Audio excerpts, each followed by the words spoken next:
छत्तीसगढ़ के गरियाबंद और धमतरी जिले में एनआईए ने बड़ी कार्रवाई की है। 11 संदिग्धों के ठिकानों पर शुक्रवार को दबिश दी गई।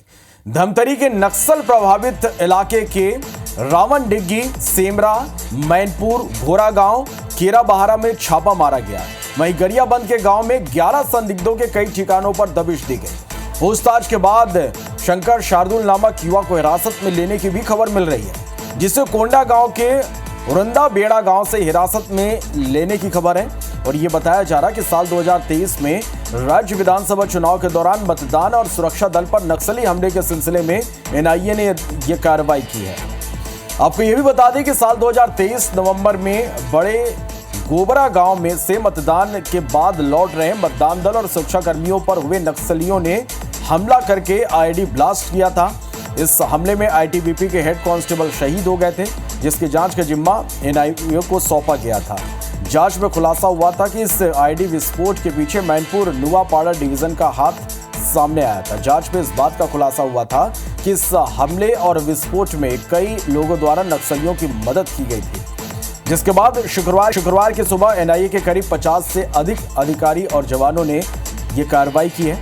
एनआईए ने छापेमारी के दौरान नक्सली पर्चे, booklet, mobile phone, digital device, 1.5 lakh रुपए नगद और दूसरे आपत्तिजनक सामग्री जब्त की है। अब तक इस मामले में 10 आरोपियों के खिलाफ आरोप पत्र पेश किया जा चुका है। पर शुक्रवार को दबिश दी गई। धमतरी के नक्सल प्रभावित इलाकों के रावणडिग्गी, सेमरा, मैनपुर, घोरा गांव, केराबहारा में छापेमारी कार्रवाई की गई। और वहीं गरियाबंद के गांव में 11 संदिग्धों के कई ठिकानों पर दबिश दी गई।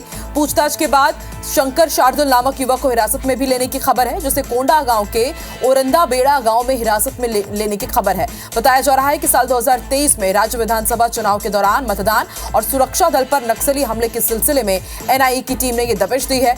साल 2023 नवंबर में बड़े गोबरा गांव से मतदान के बाद लौट रहे मतदान दल और सुरक्षा कर्मियों पर हुए नक्सलियों ने हमला कर आईईडी ब्लास्ट कर दिया था। इस हमले में आईटीबीपी के हेड कांस्टेबल शहीद हो गए थे, जिसकी जांच का जिम्मा एनआईए को सौंपा गया था। जांच में खुलासा हुआ था कि इस आईईडी विस्फोट के पीछे मैनपुर नुआपाड़ा डिवीजन का हाथ सामने आया था। जांच में इस बात का खुलासा हुआ था कि इस हमले और विस्फोट में कई लोगों द्वारा नक्सलियों की मदद की गई थी, जिसके बाद शुक्रवार सुबह एनआईए के करीब 50 से अधिक अधिकारी और जवानों ने दबिश दी।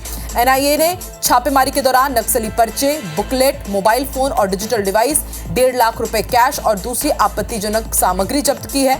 बता दें कि अब तक इस मामले में 8 आरोपियों के खिलाफ आरोप पत्र पेश किया जा चुका है।